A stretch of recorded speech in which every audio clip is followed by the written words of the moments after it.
อามาเกดดอนอาจถูกประกาศขึ้นก็ได้ใครเล่าจะเดาใจพันธมิตรอักษะกันวันใดใครเพรี่ยงพล้ำก็จะนำนิวเคลียร์นั้นขย่ำห้ำหั่นกันนั่นแหละอามาเกดดอนขอมวลมนุษยชาติช่วยประกาศทำคำสอนของพุทธบวรเพื่อขับสงครามออกไปขอพระเจ้าทุกพระองค์โปรดจงประทานพรให้ทุกพระองค์ชาวโลกโปรดจงปลอดภัยปราศจากสงครามพันก่อนสิ้นปี66สงครามยกระดับขั้นอิสราเอลโรมรันถล่มหนักในกาซาพบอุโมงค์ยาวใหญ่ฮามาสใช้7 ตุลาเตรียมการไปเข็นฆ่าชาวยิวกว่า 1,000 คนและได้เลิกใช้แล้วฮามาสเจลหายล่องหนไม่เหลือแม้1 คนตดก็ไม่เหลือให้ดมชาวปลาเลสสไตล์ชีพวอดวาย 20,000 จมใต้ซากตึกทับถมอีกเป็นจำนวนมากมายทหารอิสราเอลตายเพิ่มเป็น100 กว่ารายฮามาสตายราดหลายสิงห์เหนือสิทธิสุวรรณสิงห์เหนือสิทธิสุวรรณเข้ามาแล้วผู้มีกิเลสก็มาสาธุทหารอิสราเอลตายเพิ่มเป็น100 กว่ารายฮามาสตายราดหลายและจะตายกันทุกคนอิสราเอลจะให้ทั้งหมดตายไม่ให้พ้นกลุ่มฮามาสทุกคนต้องไม่เหลือเชื้อชาติเลยสงครามอาจยืดเยื้อเหลือต่อไปอีกเรื่อยๆหลายเดือนยาวไปเลยอิสราเอลยืนยันหากว่ากลุ่มฮามาสไม่สิ้นชาติตามต้องการจะไม่หยุดห้ำหั่นฆ่าฟันในเมืองกาซาจึงยากจะยุติความดำริเช่นนี้หนามันเป็นเพราะตัณหาในภพของ2 ฝ่ายเองขออำนาจฤทธิเดชผู้วิเศษเดชโคตรเก่งพระเจ้าองค์สุดเจ๋งจงบันดาลให้หยุดพลันวอนขอการสู้รบจงสงบจบประจันหน้ารบพุ่งต่อกันหยุดการยิงอย่างถาวรช่วยแผ่เมตตาไปทิศทั้งหลายไม่หยุดหย่อนสงครามอย่าลามจรเป็นอามาเกดดอนเลยรองหัวหน้าฮามาสถูกพิฆาตดังอ้างเอ่ยตามแหล่งข่าวเปิดเผยเมื่อ3 มกรานี้สุริยันคำปาเข้ามาแล้วสาธุอิสราเอลสังหารซาเลอันอารูลีในเบรุตธานีเมืองหลวงของเลบานอน กราบนมัสการครับอาจารย์สาธุสาธุ ขยายเขตสงครามลามออกไปกว่าแต่ก่อน ชาวเมืองเลบานอนต่างแค้นเคืองเหลือประมาณ กลุ่มฮามาสเคืองโกรธโทษอิสราเอลมั่นจะต้องแก้แค้นพลันต้องฆ่าอิสราเอลลีอเมริกาจมเรือถล่มเรือฮูตี3 ลำในนาทีทะเลแดงจุดเดือดดาลอิหร่านได้ประสบส่งเรือรบประจันบานไปทะเลแดงนั้นเพื่อต่อต้าน USA ให้ถอนการติดตั้งกองกำลังในทะเลสหรัฐทำเท่ถอนกองเรือบางส่วนไปก่อนหน้ากลุ่มฮูตีส่งเรือ4 ลำออกไล่ประกบเรือเมิกใหญ่ที่แล่นจากสิงคโปร์สหรัฐช่วยเหลือยิงเรือจมไม่ให้โผล่3 ลำจมน้ำโชว์หนีรอดได้เพียงลำเดียวเรือใหญ่ไม่เสียหายคนไม่ตายปลอดภัยเชียวรีบไปไม่แลเหลียวบรรทุกของหลายหมื่นตันสั่งหยุดเดินเรือไปในทะเลแดงเดือดนั้นอ้อมแหลมพูดโฮบกันหลีกเลี่ยงทางอันตรายแต่ต้องเสียเวลาอีก15 วันเสียหายทั้งค่าน้ำมันจ่ายค่าแรงและค่าประกันสินค้ามูลค่าเพิ่มจากมากกว่าเดิม3 เท่าพลันสหรัฐยุโรปนั้นเดือดร้อนกันอนละเวงนี่คือฤทธิสงครามเป็นไปตามบทบรรเลงถึงว่าจะกล้าเก่งแต่สุดท้าย2 ฝ่ายพังจึงควรมีสติคอยดำริเพื่อยับยั้งสงครามหาแนวทางเจรจาสงบกันถ้อยทีถ้อยอาศัยยอมกันให้ได้สุขสันต์สงบศึกรบนั้นปรองดองกันเลิกสงครามรัสเซียกับยูเครนไม่ละเว้นการคุกคามต่างฝ่ายต่างพยายามสู้กันมาเกือบ2 ปีตั้งแต่ปี65ถึงกุมภา67นี้ก็จะครบ2 ปีเศรษฐกิจทั่วโลกพังขอปวงสรวงเทวามาดลใจให้2 ฝั่ง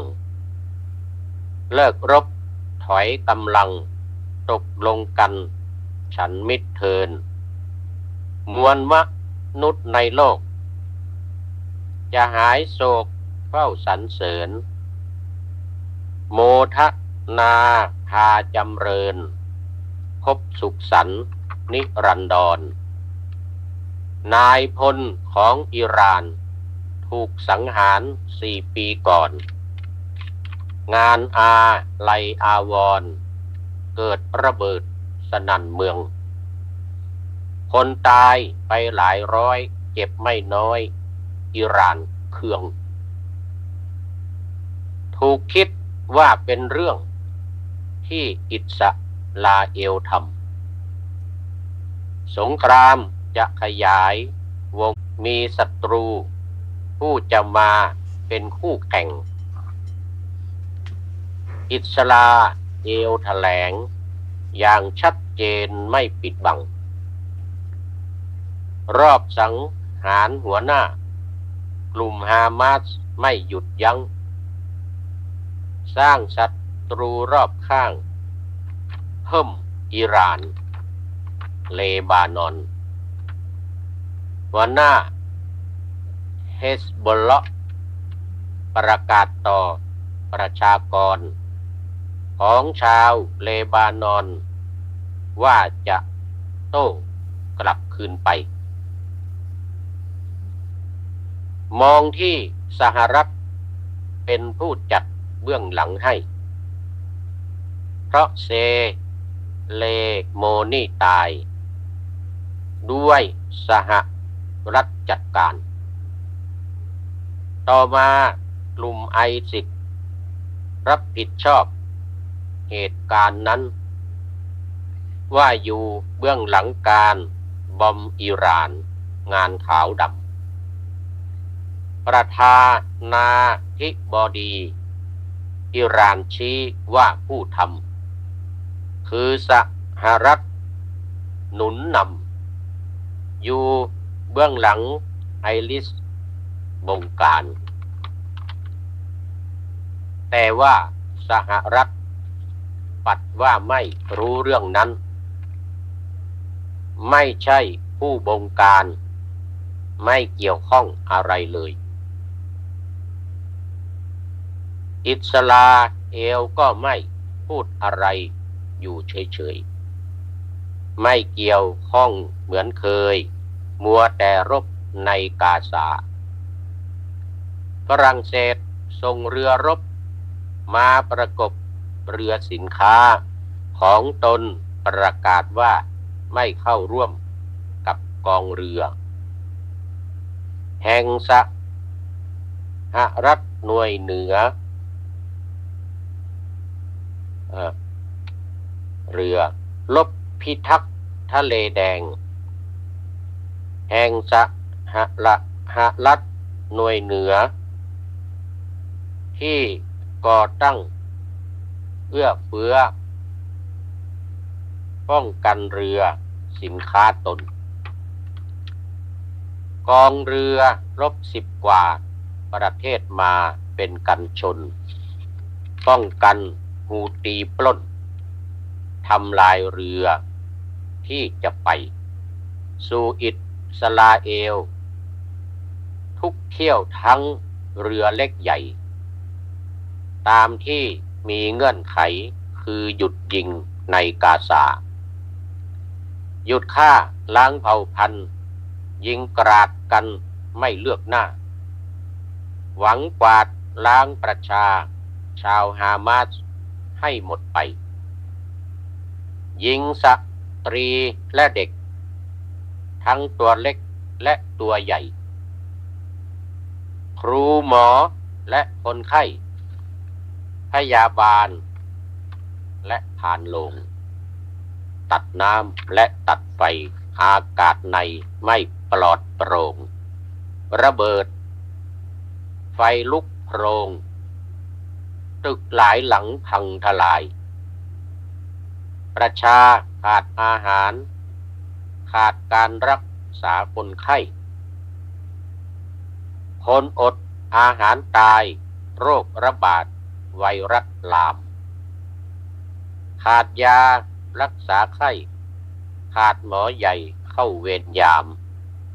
หรือหมอเล็กก็ตามพยาบาลก็ขาดแคลนขาดมนุษยธรรมในใจโคตรดำอำมหิตแสนหวังได้แต่ดินแดนภวะตัณหาครอบงำเป็นอย่างนี้มานานอดีตการ1,000 ปีล้ำหากหยุดการกระทำฮูตีจะหยุดยิงเรือให้ชาวปาเลสไตน์ได้รับอวยการช่วยเหลือมีอาหารข เข้าจุนเจือน้ำไฟยาสุขภัณฑ์จะมีชีวิตรอดอยู่อย่างปลอดภัยสุขสันต์ช่วยเหลือเพื่อฝ่ายกันอายุมั่นขวัญยืนเทินขอนอบน้อมถึงองค์สมเด็จพระสัมมาสัมพุทธเจ้าขอถวายความเคารพพระมหาเถระพระเถรานุเถระเจ้าคณะพระสังฆาธิการทั่วโลกและขออำนวยพรแด่ท่านผู้ฟังท่านผู้ชมสาธุชนพุทธบริษัททั้งหลายทั้งผู้มีกิเลสและไม่มีกิเลสท่านสุริยันคำปาผู้มีกิเลสบอกว่าสาธุสาธุนะ วันนี้รายการพระไตรปิฎกลอยฟ้าก็ปะหน้าธรรมาสเหมือนเดิม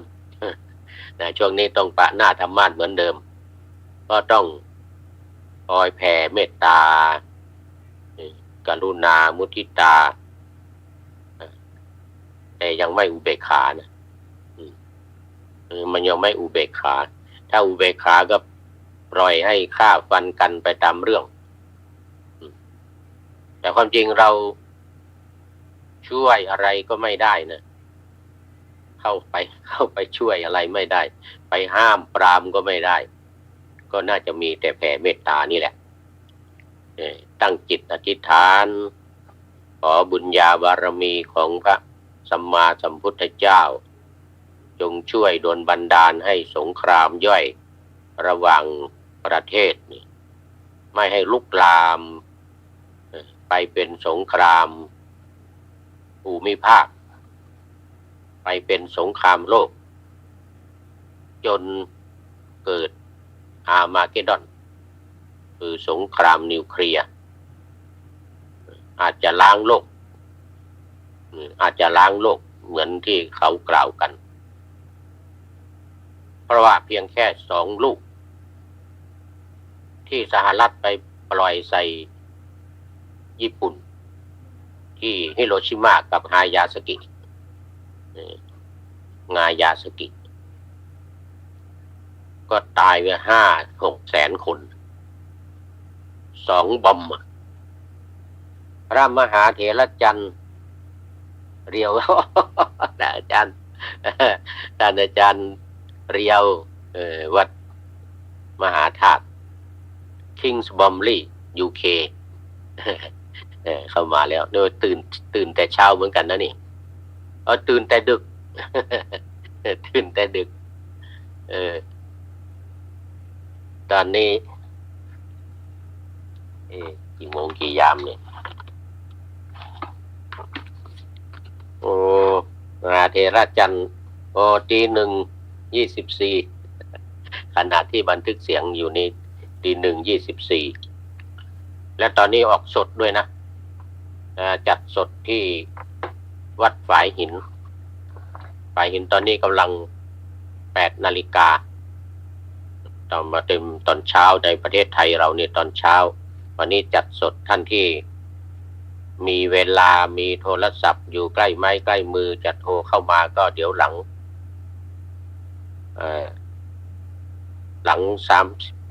30-40 นาทีไปใกล้จะจบจะได้เปิดสายโทรศัพท์จะได้เปิดสายโทรศัพท์ให้โทรกันเข้ามาแสดงความคิดเห็นหรือสนทนาธรรมหรือถามปัญหาอะไรก็ได้ในท้ายๆของรายการวันนี้ท่านผู้ฟังสามารถโทรเข้ามาได้อาจารย์เดียวจะโทรเข้ามาได้ก็นั้นนะสุริยันคำปา053-226-058แต่ตอนนี้อย่าเพิ่งโทรมารบกวนนะคุยเรื่องสงครามก่อน มันกำลังเข้าได้เข้าเข็มมันกำลังเข้ากับธรรมะที่จะพูดในวันนี้ นี่พระไตรปิฎกรายการในพระไตรปิฎกวันนี้มีธรรมะเกี่ยวข้องกับสงครามนี่เกี่ยวข้องกับการสู้รบกันเกี่ยวข้องกับการตัดกิเลสตัณหาโดยเฉพาะภวะตัณหาของแต่ละฝ่ายแต่ละกลุ่มในสงครามทั้งฝ่ายอิสราเอลกับปาเลสไตน์กับกลุ่มฮามาสทั้งฝ่ายรัสเซียกับยูเครนล้วนแล้วแต่เป็นเรื่องของสถานที่ทั้งนั้นต้องการที่อยู่ก็คือพบเนี่ยต้องการพบต้องการเรื่องที่อยู่เนี่ยทะเลาะกันมา 2,000 กว่าปี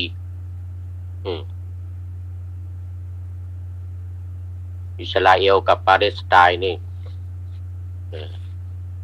นับตั้งแต่ตั้งประเทศอิสราเอลมาเนี่ยปี 1947 จนถึงปัจจุบันเนี่ยรบกันตลอดจะเอาพื้นที่เยรูซาเล็มเวสต์แบงก์กับฉนวนกาซานี่แหละเนี่ยที่เท่าสุนัขดิ้นตายนี่แหละจันเดียวแต่อยู่ได้หลายล้านคนเหมือนกันนะอยู่ได้หลายล้านคนเหมือนกันภพนี่เป็นสิ่งที่เกิดตัณหาไม่ได้เกิดฉันทะจะได้แนะนำให้เกิดฉันทะในวันนี้จะมีพูดเรื่องฉันทะด้วยฉันทะนี่คือความไม่ดุเดือดไม่อำมหิตอยากได้แล้วไม่ลบราฆ่าฟันกันแต่มีความเข้าอกเข้าใจมีฉันทะมีความพอใจ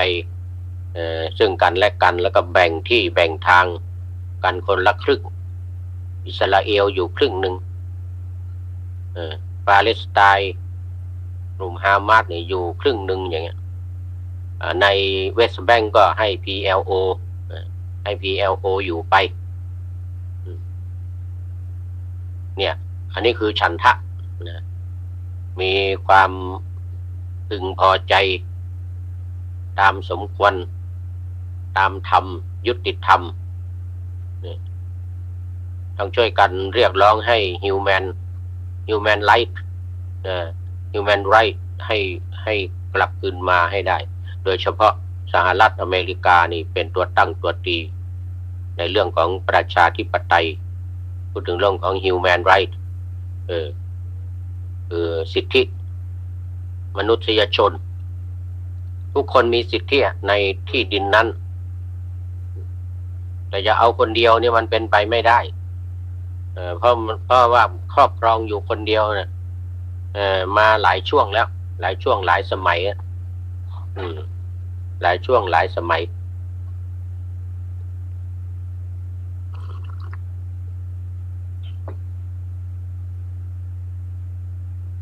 โน่นตั้งแต่มีศาสนาเดียวมีลัทธิเดียวคือลัทธิยูดาห์พระผู้เป็นเจ้าได้มอบหมายให้พี่น้องชาวฮิบรูและชาวปาเลสไตน์ที่อยู่ในบริเวณนั้นครอบครองที่ดินนี้ก็ถือรบกันสมัยนั้นเรียกว่าเมืองคานาอันเมืองคานาอันนั่นจุดเริ่มแรกเมื่อ 2,000 กว่าปีมาแล้วศาสนาคริสต์ยังไม่มีศาสนาอิสลามยังไม่มีลัทธิเดียวคือลัทธิยูดาห์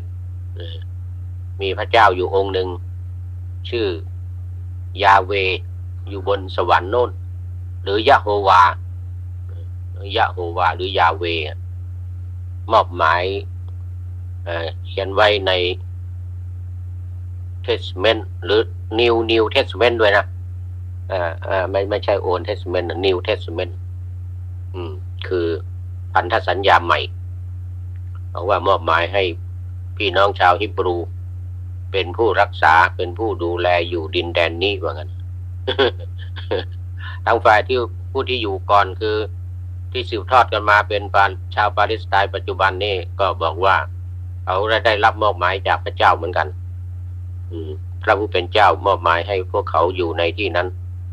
เขาก็อยู่ในที่นั้นมา พร้อมๆกันกับสมัยนั้นแหละสมัยเดียวกันเนี่ยที่รบกันเนี่ยแต่รบกันครั้งแรกนี่ชาวฮิบรูชนะนะที่เป็นชาวยิวชาวยิวปัจจุบันเนี่ยเขาจะชาวยิวปัจจุบันนี่ชนะก็พากันครอบครองแล้วก็ทำลายไล่หมู่ที่อยู่เก่าออกไปอย่างเงี้ยพอมาแพ้อีกก็ถูกทำลายสถานเทวาลัยอะไรต่างๆหมดอีกเหมือนกันตรงนี้ก็จะกระจายออกไปอยู่ทั่วโลกเขาอยู่ในยุโรปในอเมริกาก็ยังไม่มีตอนนั้นอยู่เขาไปอยู่แถวในยุโรปสหรัฐยังไม่ได้ตั้งขึ้นยังไม่ได้มีประเทศสหรัฐอเมริกาตอนนั้นนะก็ไปแถวในยุโรปนี่แหละ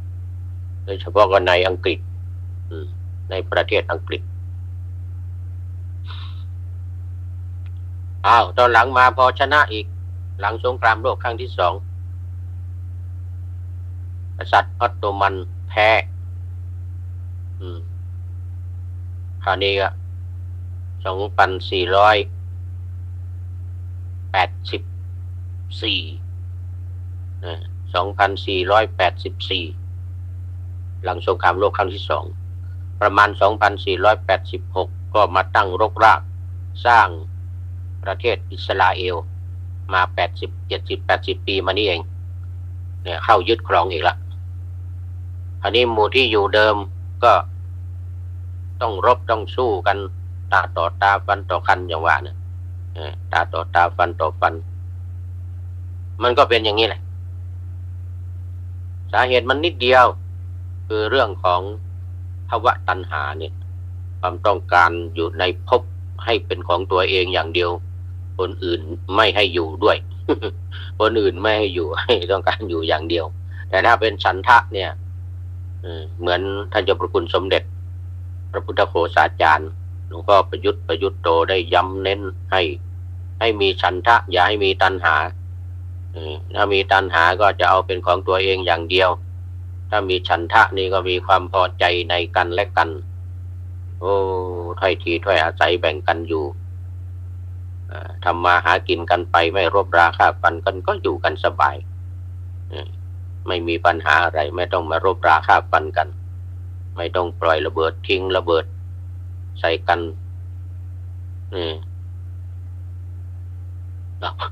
พูดไปพูดมาเวลาจะหมดแล้วเนี่ยชั้นเดียวเวลาจะหมดแล้วเอามาวันนี้ก็ยังอยู่ในมหาสกุลทายีสูตรปริภาชกวรรคจึงเป็นวรรคที่3แห่งมัชฌิมปัญนาถมัชฌิมนิกายพระสุตตันตปิฎกเล่มที่13นะตอนนี้มาถึงหน้าที่291ข้อที่247เท้าความนิดหน่อยก็คือว่ามหาสกุลุทายีปริภาชกนี่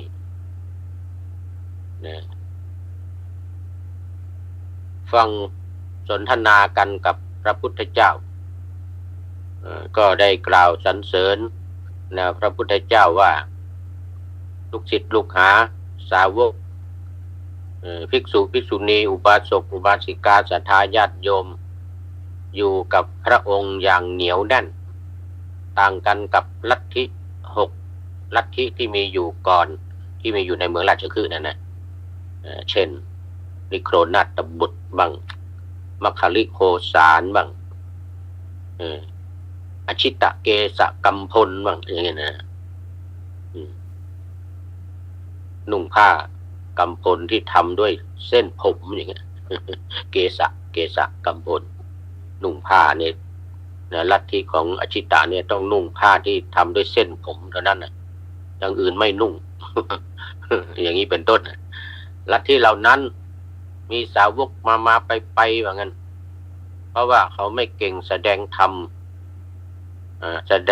ไม่มีที่จบไม่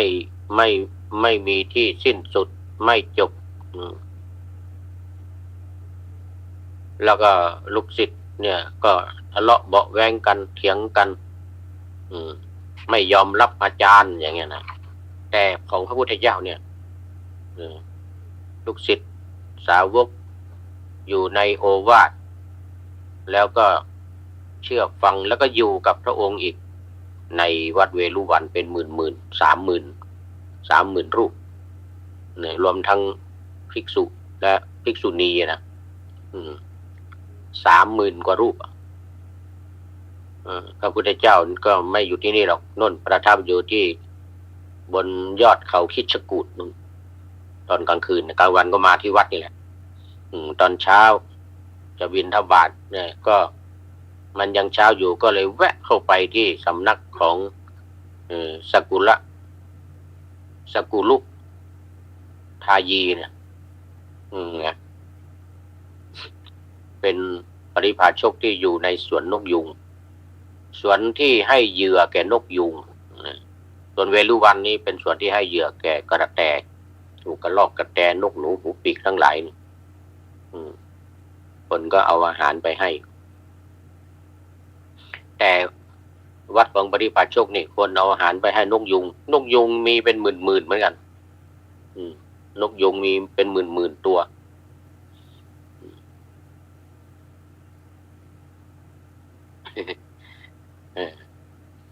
อาจารย์เลี้ยวนกยุงมีเป็นหมื่นมันแล้วก็พอเข้าไปก็ขอฟังธรรมกับพระพุทธองค์กล่าวสรรเสริญพุทธองค์เรียบร้อยแล้วพุทธองค์ก็แสดงธรรมให้ฟังให้ปริพาชกกล่าวทำเป็นเหตุให้ทำความเคารพในพระพุทธองค์ก่อน5 ประการเสร็จแล้วพระพุทธองค์ก็ตรัสต่อเรื่องของธรรมที่เป็นเหตุให้สาวกเนี่ยได้มีความเคารพนับถือสักการะบูชาแล้วก็ยินดีในการประพฤติพรหมจรรย์อยู่กับพระองค์ด้วยเนี่ยเป็นหมื่นอย่างว่าเนี่ยก็มาถึงข้อที่247อีกประการหนึ่งเราได้บอกข้อปฏิบัติแก่สาวกทั้งหลายของเราผู้ปฏิบัติตามเจริญสัมมัปปทาน4 ประการเหมือนกันสัมมัปปทานนี่ก็คือความเพียรบอกว่าภิกษุในธรรมวินัยนี้เนี่ยสร้างฉันทะพยายามปรารภความเพียรประคองจิตมุ่งมั่นเพื่อป้องกันบาปอกุศลธรรมที่ยังไม่เกิดให้เกิดขึ้นโดยเฉพาะกุศลธรรมอกุศลธรรมเนี่ยก็จะหมายถึงตัณหาทั้ง3 ประการคือกามตัณหาภวตัณหาและวิภวตัณหาตรงนี้แหละมันมาเข้ากันกับเหตุการณ์สงคราม นั่นมาเข้ากันกับสงครามตรงนี้แหละที่ว่าธรรมะเนี่ยไอ้ตรงภวตัณหานี่แหละนะตรงภวตัณหาต้องสร้างฉันทะคือความพอใจความพยายามปรารภความเพียรประคองจิตมุ่งมั่นประคองจิตให้มุ่งมั่นเนี่ยก็อยากจะให้คู่กรณีที่รบกันเนี่ยทางฝ่ายปาเลสไตน์หรือฝ่ายฮามาสเนี่ยเดี๋ยวนี้เพิ่มมีหลายฝ่ายแล้วในเลบานอนก็เป็นกลุ่มเฮซบอลเลาะในเยเมนก็กลุ่มฮูตีในอิหร่านก็กลุ่มที่ถูกระเบิดวันนั้นตายไปเป็นร้อยตายไปเป็นร้อยแล้วก็บาดเจ็บสาหัสอีกหลายร้อยเนี่ยเนี่ยก็สืบเนื่องมาจากเหตุการณ์ในฉนวนกาซาสืบเนื่องมาจากซาเลโมลีที่ถูกสหรัฐสังหารเมื่อ4 ปีก่อนพอมาทำระลึกน้อมระลึกถึงคุณของซาเลเฮโมลีเนี่ยที่ถูกสังหารในนายพลของอิหร่านเนี่ยถูกสังหารไปเนี่ยก็เกิดระเบิดอีกสนั่นหวั่นไหวกลุ่มไอซิสที่มีอเมริกาหนุนหลังอยู่นี่ก็ออกมารับผิดชอบว่าเป็นเขาเอง ในการทำสหรัฐก็ประกาศบอกว่าไม่เกี่ยวข้องไม่ได้เกี่ยวข้องกับเรื่องนี้ไม่รู้เรื่องนะแต่ว่าตัวเองสนับสนุนกลุ่มไอซิสอยู่นะอิหร่านก็ดึงชี้ไปว่าเนี่ยเป็นผลงานของสหรัฐที่หนุนไอซิสให้ทำเนี่ยอย่างเงี้ยนะว่ากันไปว่ากันมาตั้งกองเรือรบในทะเลแดงอีกอะไรอย่างเงี้ยดึงเอาประเทศต่างๆเข้ามาร่วมอีก20 ประเทศอย่างเงี้ยมันจะไม่ขยายได้ยังไงวันนี้ปานาธรรมะจึงบอกว่ามันจึงเป็นการยากที่จะหลีกเลี่ยงสงครามนะระดับภูมิภาคแล้วตอนนี้ก็จะขึ้นไปเป็นสงครามโลกแล้วจากนั้นไม่แน่แล้วเรื่องของอาร์มาเกดดอนสุริยันรับนมัสการครับพระอาจารย์เลยนะสาธุสาธุวันนี้ใครจะเป็นสุดท้ายสงสัยมหาเถรจันทร์แล้วมั้งเนี่ยสงสัยมหาเถรจันทร์แล้วมันเข้าเส้นชัยสุดท้ายเลยเนี่ย2สร้างฉันทะพยายามปรารภความเพียรประคองจิตมุ่งเพื่อละอกุศลธรรมที่เกิดขึ้นแล้วนี่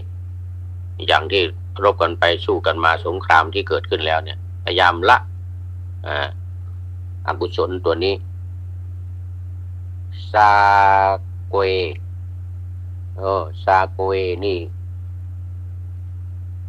มาจากนี่น่าจะเป็นขอเข้ากล้องต้องขออภัยเข้ากล้องไม่ได้ตอนนี้ไม่ยอมกล้องนี้ไม่ยอมให้เข้าได้ก็เลยจะเปิดสายเดี๋ยวในหลังเอาเหลือไม่ถึง20 นาทีแล้วเปิดสายเดี๋ยวเปิดหมายเลขโทรศัพท์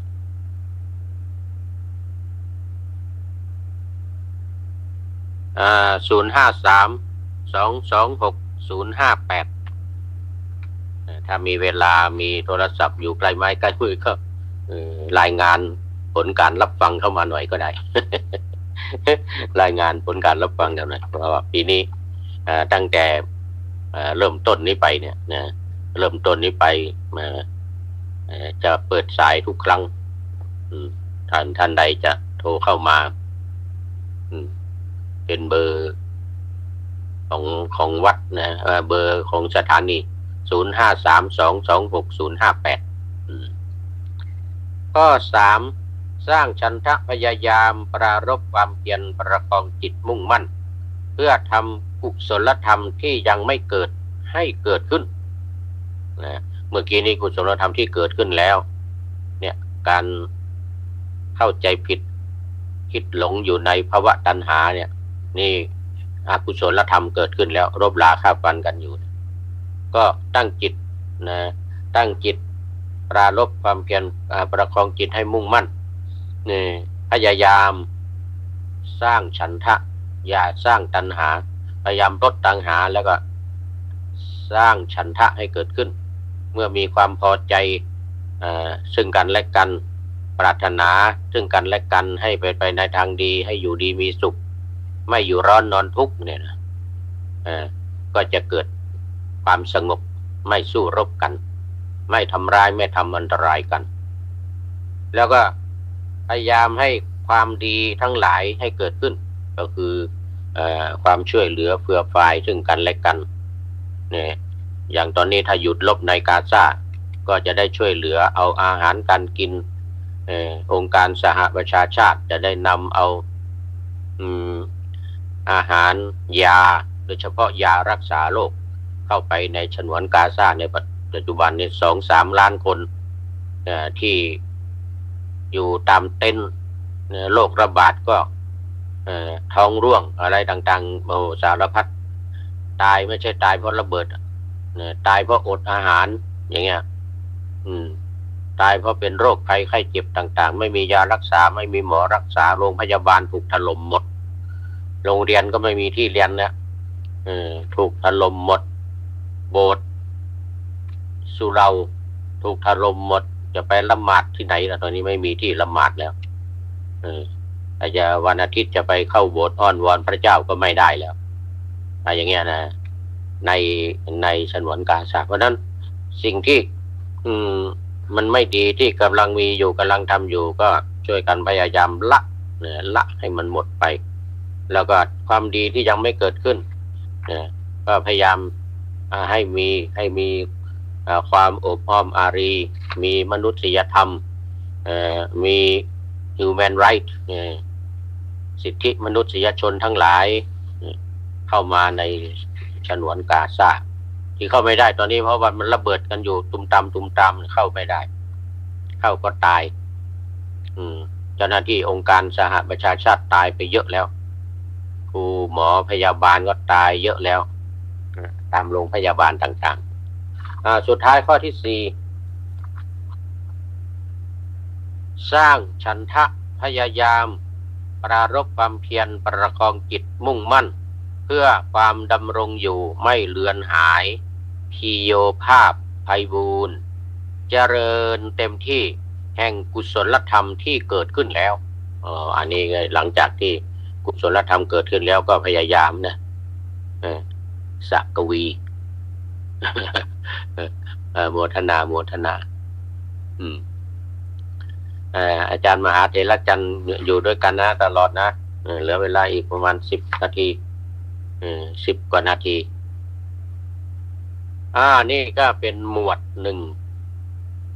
อีกหมวดหนึ่งในข้อนี้ในข้อที่ทำให้สาวกสาธุชนพุทธบริษัททั้งหลายเคารพบูชาสักการะองค์สัมมาสัมพุทธเจ้าแล้วก็อยู่กับพระองค์ด้วยในวัดเวรุวันเนี่ย 2-3 หมื่นทั้งภิกษุภิกษุณีสามเณรสามเณรีนับไม่ถ้วนเพราะธรรมะของพระพุทธองค์ที่ประทานให้กับเขาทั้งหลายเหล่านั้นก็มีความดีใจได้มาสร้างฉันทะคือความพอใจละตัณหาเรื่องของตัณหาเนี่ยลดละไปไม่อย่าให้มีความมีตัณหาก็จะให้เป็นของตัวเองถ้ามีฉันทะจะให้เป็นของทั้งตัวเองทั้งคนอื่นมีความประนีประนอมกัน นะก็เจริญสัมมาประธาน4 ประการนั้นแลสาวกของเราเป็นอันมากจึงได้บรรลุที่สุดแห่งทุกข์ที่สุดแห่งอภิญญาและอภิญญาบารมีมีบางละมีสร้างบารมีได้มีอภิญญา6มีอิทธิวิธีแสดงฤทธิ์ได้ดำดินบินบนอย่างนี้เป็นต้นนะโสตทิพย์มีหูทิพย์ฟังได้แต่ไกลอีกประการหนึ่งเราได้บอกข้อปฏิบัติแก่สาวกทั้งหลายของเราผู้ปฏิบัติตามเจริญอิทธิบาท4 ประการนี่มีอิทธิบาท4ด้วยเจริญอิทธิบาท4ที่ประกอบด้วยฉันทะสมาธิประธานสังขารคือสมาธิที่เกิดจากฉันทะและความเพียรสร้างสรรค์นอกจากมีฉันทะมีความพอใจเอื้อเฟื้อเผื่อแผ่กันแล้วนี่ยังมีความเพียรสร้างสรรค์อีกด้วย2เจริญอิทธิบาทที่ประกอบด้วยวิริยะ3เจริญอิทธิบาทที่ประกอบด้วยจิตตะ4เจริญอิทธิบาทที่ประกอบด้วยวิมังสาสมาธิประธานสังขารคือสมาธิที่เกิดจากความเพียรความพยายามสร้างสรรค์สมาธิที่เกิดจากจิตตะคือการเอาใจใส่ภาคเพียรสร้างสรรค์สมาธิที่เกิดจากวิมังสาคือความเอาฝักใฝ่เอาใจใส่ไม่ย่อท้อไม่ท้อถอยนี่เรียกว่าเป็นอิทธิบาท4ธรรมที่จะเป็นเหตุให้ประสบความสำเร็จดังที่เป็นที่ทราบกันว่าทั้งอิทธิบาท4ก็ประกอบด้วยฉันทะ ทั้งสัมมาประธานสี่ก็ประกอบด้วยฉันทะจึงเป็นหัวข้อธรรมที่สำคัญของการอยู่ร่วมกันในโลกนี้ไม่ว่าจะประเทศไหนไม่ว่าจะเขตไหนเมืองไหนถ้ามีฉันทะวิริยะจิตตะวิมังสามีความฝักใฝ่มีความพอใจซึ่งกันและกันมีความฝักใฝ่มีความพอใจซึ่งกันและกันแล้วเนี่ยก็จะทำให้ได้อยู่ร่วมกันอย่างมีความสุขสงครามทั้งหลายไม่ว่าจะอามาเกดดอนเกดแดนอะไรก็จะไม่มีด้วยเหตุการณ์ทั้งหลายเนี่ยมันอยู่ที่ความไม่มีฉันทะมันมีแต่เขาเรียกว่าอะไรมีแต่ตัณหาซึ่งเป็นความอยากเนี่ยตัณหาซึ่งเป็นความอยากที่จะได้อย่างเดียวอยู่ของตัวเองอย่างเดียวของกลุ่มตัวเองอย่างเดียว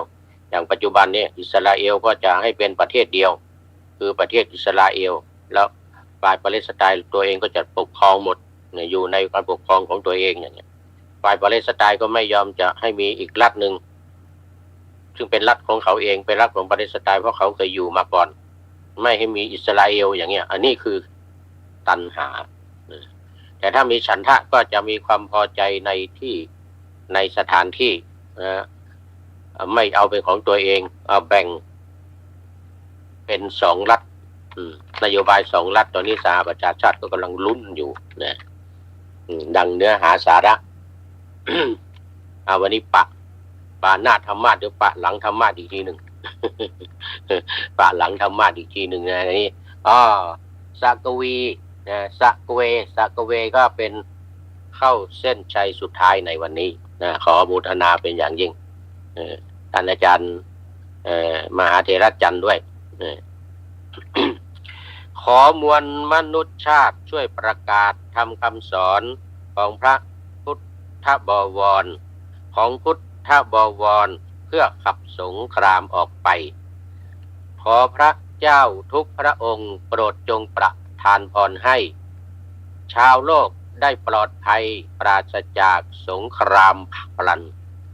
ก่อนสิ้นปี66สงครามยกระดับขั้นอิสราเอลโรมรันถล่มหนักในกาซาพบอุโมงค์ยาวใหญ่ฮามาสใช้7 ตุลาเตรียมการไปเข็นฆ่าชาวยิวกว่า 1,000 คนตอนนั้นฆ่าชาวยิวไปเมื่อวันที่7 ตุลา 1,400 คน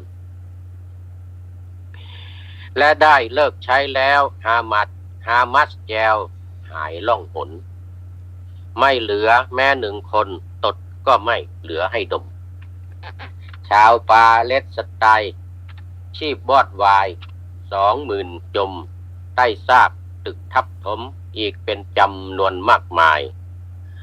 ทหารอิสราเอลตายเพิ่มเป็น100 กว่าราย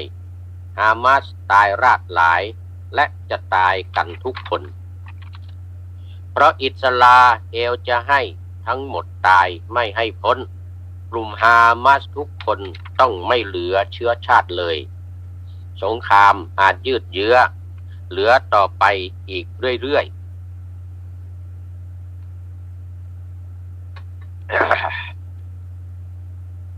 หลายเดือนยาวไปเลยอิสราเอลยืนยันหากว่ากลุ่มฮามาสจะไม่สิ้นชาติตามต้องการจะไม่หยุดห้ำหั่นฆ่าฟันในเมืองกาซาจึงยากจะยุติความดำริเช่นนี้หนามันเป็นเพราะตัณหาในภพของ2 ฝ่ายเองตัณหาภวะตัณหานี่เองขออำนาจฤทธิเดชผู้วิเศษเดชโคตรเก่งพระเจ้าองค์สุดเจ๋งจงบันดลให้หยุดพลันวอนขอให้การรบจงสงบจบประจันหน้ารบพุ่งต่อกันหยุดการยิงอย่างถาวรขอแผ่เมตตาไปทิศทั้งหลายไม่หยุดหย่อนสงครามอย่ารามจรเป็นอามาเกดดอนเลย รองหัวหน้าฮามาสถูกพิฆาตดังอ้างเอ่ยจากแหล่งข่าวเปิดเผยเมื่อ3 มกรานี้ อิสลาเอลสังหารซาเลอันอารูรีในเบรุตธานีเมืองหลวงของเลบานอนขยายเขตสงครามลามออกไป